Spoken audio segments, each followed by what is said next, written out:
All right, week 4. I can't believe it's been 4 weeks already. I'm still loving this practice just as much as I did when I started, if not more.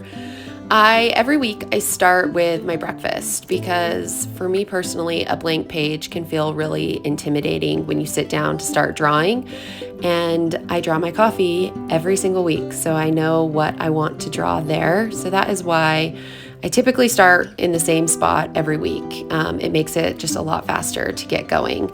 The other thing I do, so these little buildings that I'm drawing, last week I had to cart my nephews and my kids around from my brother's house to schools to daycares to dentist appointments and everywhere in between. And so these houses aren't exact representations of the buildings that the school building or their house or anything like that. And neither is that little car that I drew. I don't drive a car like that, but I did feel like I was driving a bus this week. And that felt like an accurate representation.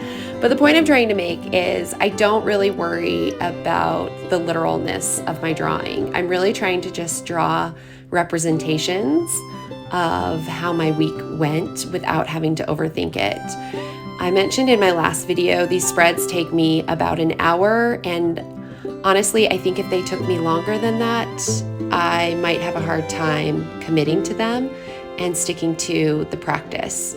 So for that reason, I really don't use any reference photos. I do keep a small piece of paper next to me where I've written down some things that I noted throughout the week, and I'll use that kind of as a scratch paper, like if I'm not sure how I want to draw something.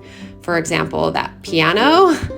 I don't draw pianos very often, so sometimes I'll draw on my paper the lines that just to make sure that what I'm thinking in my head and the way it comes out actually gives a representation of a piano so that I can remember what I was trying to draw. This week was really chaotic, and it was fall break, and there were moments that I loved. I had our first art date for the groups, which was so fun and soul-filling, just to have some good creative conversation and make art in the company of friends. We also had my mom come to town, which meant we did a bunch of Halloween things and watched Hocus Pocus 1 and 2 again. So that was really fun. But overall, I just had one of those weeks. I put my mood here as not my best. And I kind of felt like, those weeks where you just feel like you could show up a little better. So I wrote a little note to remind myself that next week, maybe I'll work in a little more rest and a little more movement.